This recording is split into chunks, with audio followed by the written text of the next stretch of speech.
Hello, folks. I'm back with another firearms review. It's funny, I never did a review on this, and I had this firearm since the mid 1990s. This is my everyday carry firearm. It's a Glock 27 40 Smith& Wesson caliber, and I'm surprised that I never really did a review on this until I took it to the range. It's kind of funny, but however, uh, as you know, this is a compact Glock. It's a very small, very petite firearm.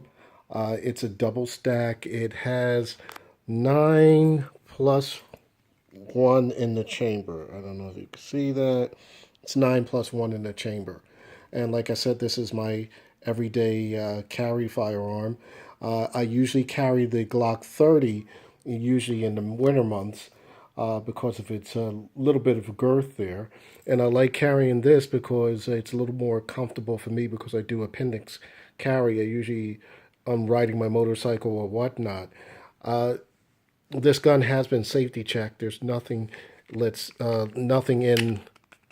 I don't know if you can see that. There's nothing in the chamber there.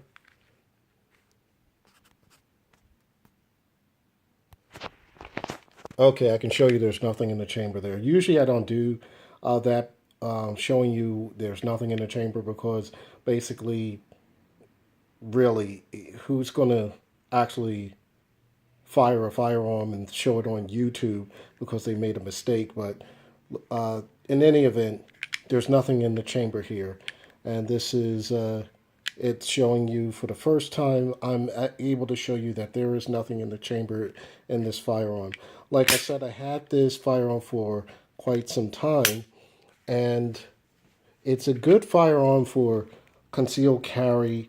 Uh, I have medium sized hands, medium to small size hands, so it helps me to get a good purchase on this firearm. Uh, there is a pinky space here, but I believe this is called made from Pierce, and Pierce made these grip extensions. So I'm not going to chamber around. I'm just going to put this in here for demonstration purposes. Uh, so you can actually get your finger on here, your pinky finger on here.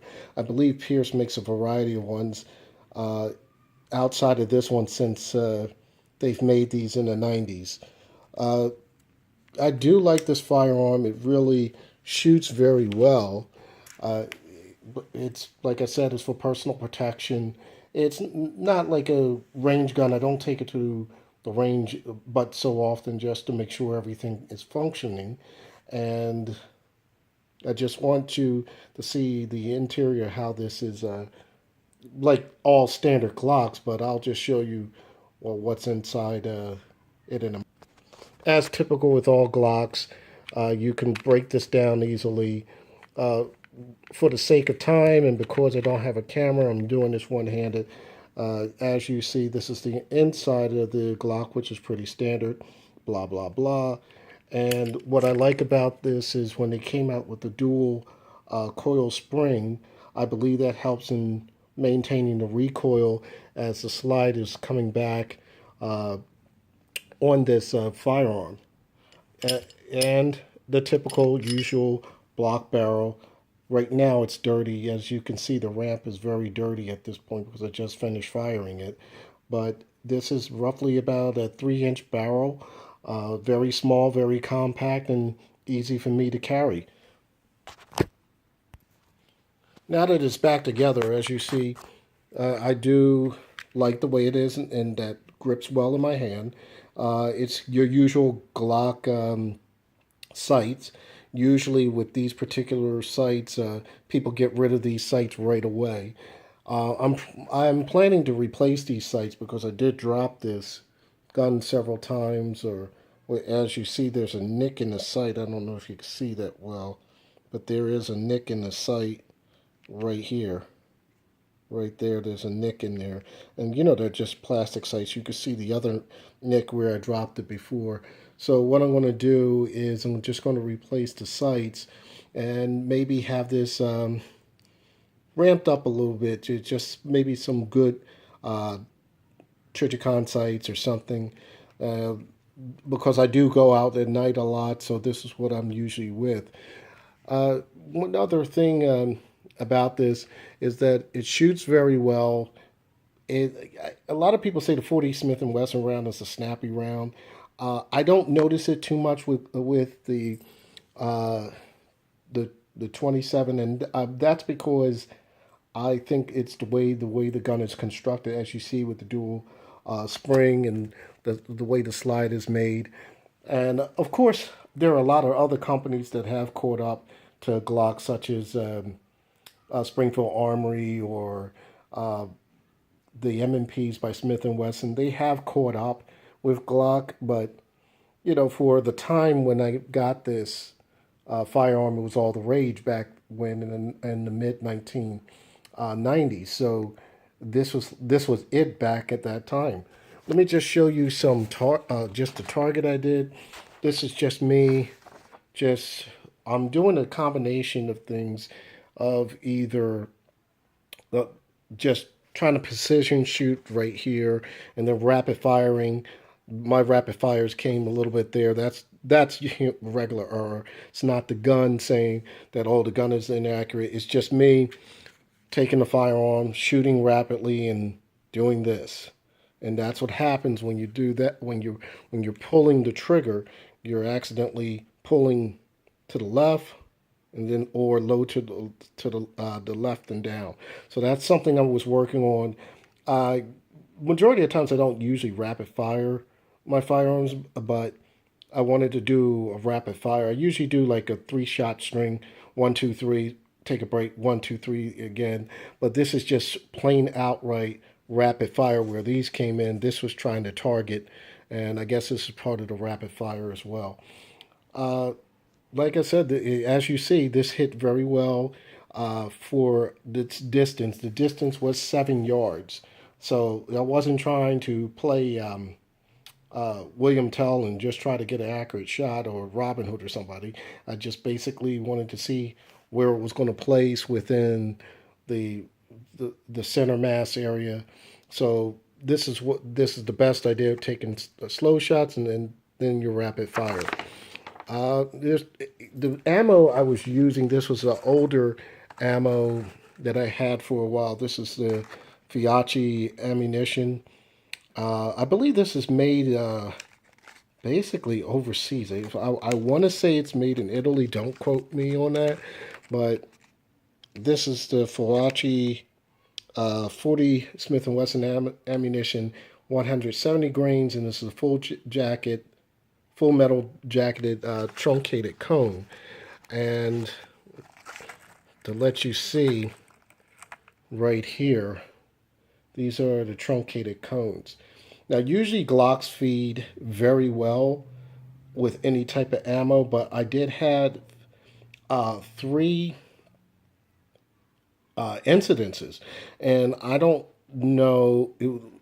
One incident, I really think it was blowback. It didn't have enough blowback, so when the slide went back, uh, the shell casing was still there, but the shell casing was either halfway. It was somewhat halfway into the breach area. It was just halfway there, and then the slide was right back there, right back about a half an inch. So I'm thinking that maybe it didn't have enough blowback.